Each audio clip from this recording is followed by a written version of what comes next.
Hey everyone, welcome back to ShareTreck. Jack here, and as always, I'm joined by Diane. Hey, everyone. And today we're diving into a really interesting topic for all you investors out there. Yeah, should be a good one. We're talking about genomic startups. Um, You know, those companies that are really pushing the boundaries in medicine and technology, Absolutely. using, the very building blocks of life, our DNA. Yeah, I mean, this is an area that's just absolutely exploding with possibilities right now. Oh, absolutely. We're talking about things like personalized medicine, Yeah.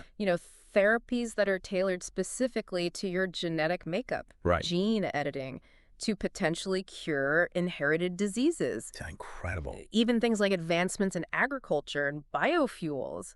It's crazy. I mean, the potential returns here are just massive. Yeah, and you know what? It's interesting because for so long, this has been kind of like this exclusive club. It has been kind of a closed-door situation. Yeah, and it's all because of this thing called the Accredited Investor Program. Right. So to even get your foot in the door to invest in these ventures, you needed to meet these crazy financial requirements. Basically prove that you were already wealthy. Yeah, it's like you had to be rich to get richer. Exactly. So, for years, this program designed by the SEC Right. required either a $200,000 annual income, That's a lot of money. I know, or a net worth of $1 million.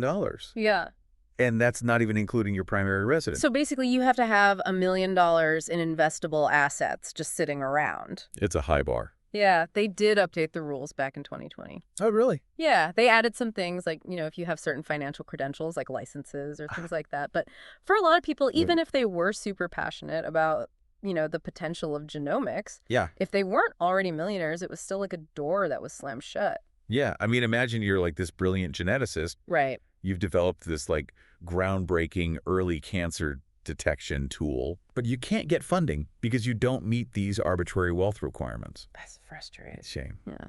But there may be some light at the end of the tunnel. Oh, tell me more. There's this new bill-making waves. Okay. It's called the Equal Opportunity for All Investors Act of 2023. I love the sound of that. Yeah. It was introduced by Representative Mike Flood. Interesting. And the really cool thing about this bill is that it proposes a fundamental shift Okay. from this wealth-based system to a knowledge-based system. So instead of showing how much money you have, Exactly. you have to show how much you know. You got it. I like that. So instead of flashing your bank balance, you'd be proving your financial savvy. That seems much more fair. I think so. I mean, it levels the playing field a bit, doesn't it? Yeah, and it opens up this world to so many more people. Right. People who maybe don't come from wealth, Yeah. but who have the knowledge and the passion to really make a difference in this field. Like you were saying. That geneticist who developed the early cancer detection tool. Exactly. Maybe this is their ticket to finally getting the funding they need. Yeah, this could be huge. Absolutely. But how would this knowledge-based system actually work in practice? That's the million-dollar question. Would we all have to go back to school and get finance degrees or something? No, not exactly. Okay, good. The bill proposes an exam. An exam. Yeah, developed by FINAR. What's FANR? That's the Financial Industry Regulatory Authority. Okay. And this exam would basically test your understanding of, all things finance. So, what kind of stuff? We're talking securities, corporate governance, financial statements. Sounds intense. It's meant to be thorough. But The goal is to really make sure you understand the risks associated with these types of investment. especially in the private markets where things aren't as regulated. Exactly. But how do we know this exam would actually work? That's a great question. How do we ensure that it's robust enough Yeah. to really gauge, true financial sophistication, not just someone's ability to cram for a test? That's a valid concern for sure. Yeah, because you can imagine people just memorizing a bunch of facts Right. and then forgetting everything the second they walk out of the exam room. Exactly. And that's not what we want. Not at all. The effectiveness of this whole system really hinges on having a well-designed and comprehensive exam. Absolutely. It needs to go beyond just,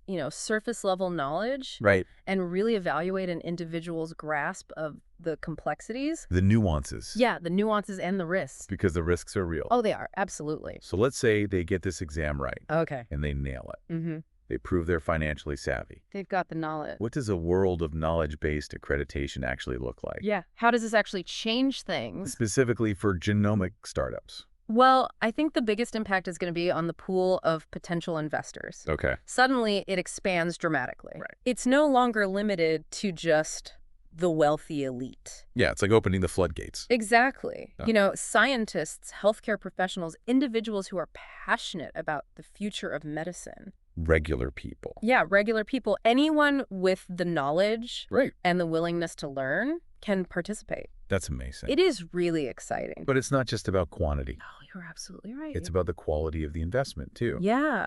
Because if we're opening this up to a much wider pool of people Mm-hmm. who maybe don't have as much experience, Right. doesn't that increase the risk of scams? It's a valid concern. Yeah, or poorly vetted ventures. And that's where the knowledge-based system comes in. Okay. That exam acts as a filter. It's a safeguard. Yeah, you could say that. Okay. It ensures that investors, regardless of their background or wealth, Right. have a fundamental understanding of this investment landscape. Yeah. And frankly, investors who understand the science behind genomics, Yep. they're much more likely to make informed decisions.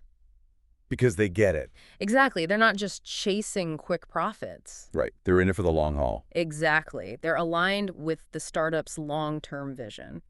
And that's got to be huge for the startups themselves. Oh, absolutely. I mean, think about it. More funding flexibility. Yeah. Potentially moving away from relying solely on a handful of venture capitalists That could be a game changer. and possibly accelerating the development of these life-changing therapies. I mean, just imagine the impact this could have on research and development. It's mind-blowing. Startups could potentially move faster, Yeah. attract top talent, And bring those therapies to market sooner. which ultimately benefits everyone. It's incredible. It's really exciting to think about. Yeah, so for all of you investors listening, Pay attention, folks. this is something to watch very closely. Absolutely. The landscape of genomic investing could be on the verge of a major shift. You really could. And if you've been fascinated by this field, but felt locked out because of that wealth barrier, Mm-hmm. this legislation could be your opportunity. Just Maggie. So keep your eyes peeled. And do your research. Yes, always do your research. This is just our take on it. Exactly.